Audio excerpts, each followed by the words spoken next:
wabarakatuh. Perkenalkan, nama saya Umi Zulaiha, NPM 107.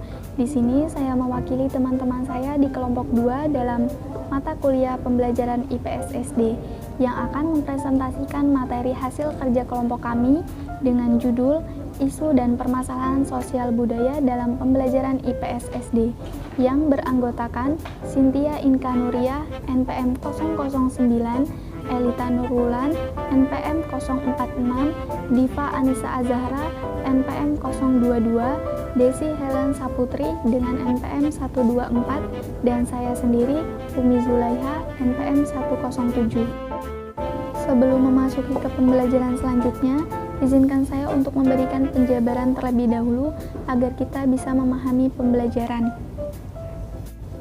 Kita sebagai mahasiswa harus memperhitungkan dan mengantisipasi. Janganlah kita puas dengan materi yang sudah ada. Katakanlah jenis pakaian, celana jeans, yang semula merupakan pakaian pengembala sapi atau koboi, para mekanik bengkel. Sekarang ini telah menjadi mode di mana-mana, termasuk di Indonesia.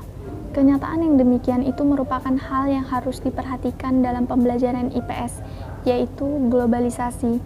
Selain itu pula, kita sebagai generasi penerus harus bisa mempertahankan serta menjaga kelestarian aneka ragam jenis kebudayaan yang telah ada di Indonesia dengan cara mencintai produk dalam negeri dan tidak mudah terpengaruh oleh pengaruh luar, serta memperkenalkan dan mengajarkan kepada anak-anak bahwa pentingnya menjaga kebudayaan Indonesia. Dengan demikian, kita akan membahas mengenai isu-isu dan masalah sosial budaya dalam pembelajaran IPS, khususnya tentang tren globalisasi dan masalah-masalah sosial yang timbul dari keragaman budaya terhadap pembelajaran IPS. Materi selanjutnya akan disampaikan oleh rekan saya, yaitu Cynthia Inka Nuriyah. Assalamualaikum warahmatullahi wabarakatuh. Saya Cynthia Inka Nuriyah, NPM 009. Di sini saya akan menjelaskan materi selanjutnya, yaitu tren globalisasi dan keragaman budaya. Globalisasi. Globalisasi inti katanya adalah global, yang artinya bumi atau dunia. Globalisasi artinya suatu keadaan atau kondisi di mana isu dan masalah-masalah yang ada menyangkut berbagai bangsa dan negara atau bahkan seluruh dunia.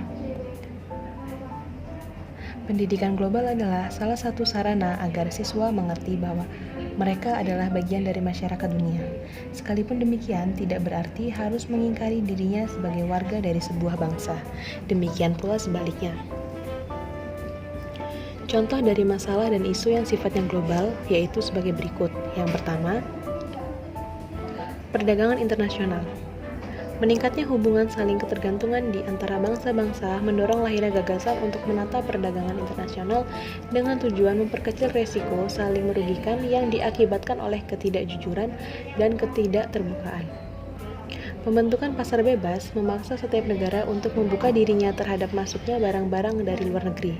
Dengan demikian, setiap negara harus siap dengan persaingan harga dan kualitas dari barang yang sama. Sekalipun pasar bebas ditentukan oleh hukum pasar, di mana persaingan sangat terbuka. Namun, dengan diterapkannya sistem kuota atau jatah, persaingan menjadi kekurangan maknanya. Misalnya, Indonesia tidak bisa mengekspor tekstil dengan bebas ke Amerika. Dibagi-bagi kepada negara. Jadi, sekalipun kita berhasil bersaing dari segi harga dan kualitas, tetapi tidak bisa memasukkannya secara bebas. Pengaturan tata perdagangan internasional dirumuskan dalam organisasi GATT, yaitu General Agreement on Tariff and Trade. Contoh selanjutnya yaitu komunikasi. Perkembangan media komunikasi dewasa ini mampu menghilangkan batas-batas negara. Media televisi sangat besar pengaruhnya dalam era globalisasi.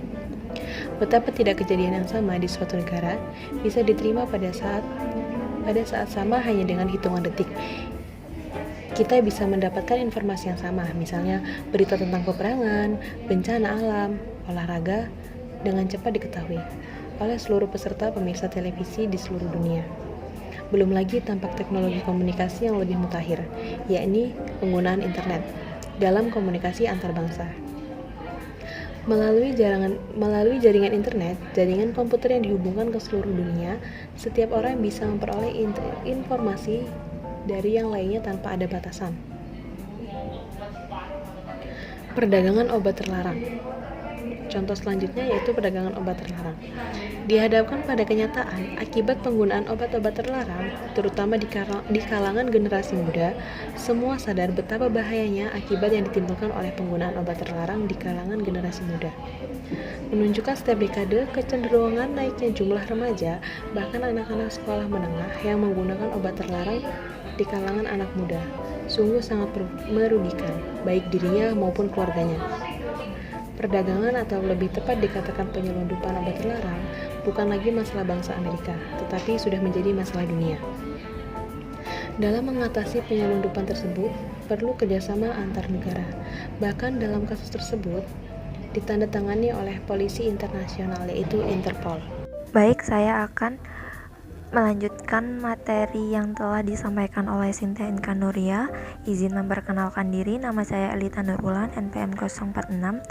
Pluralisme budaya dan keanekaragaman etnis dalam pendidikan IPS SD keragaman budaya menurut Kwejaraningrat tahun 1980 mengandung dua arti kata, yaitu keragaman yang artinya ketidaksamaan, perbedaan, dan budaya yang berarti dalam rangka kehidupan bermasyarakat yang dijadikan milik manusia dengan belajar. Dengan demikian, keanekaragaman budaya dapat diartikan sebagai suatu keadaan di mana satu masyarakat memiliki lebih dari satu perangkat gagasan, tindakan, dan hasil karya. Keanekaragaman budaya diantaranya mengambil wujud perbedaan ras dan etnik yang dimiliki oleh sebuah masyarakat. Keanekaragaman budaya bisa dikenalkan sejak usia sekolah dasar. Di Indonesia, sejak kelas 3 dimulai dengan memperkenalkan perbedaan-perbedaan yang ada pada siswa di kelasnya. Misalnya, perbedaan jenis kelamin, latar belakang pekerjaan orang tua. Pelajaran IPS akan menarik jika para siswa didorong mengenali berbagai perbedaan antara mereka, tetapi tanpa melupakan kesamaan dan kebersamaan sebagai anggota kelas tersebut.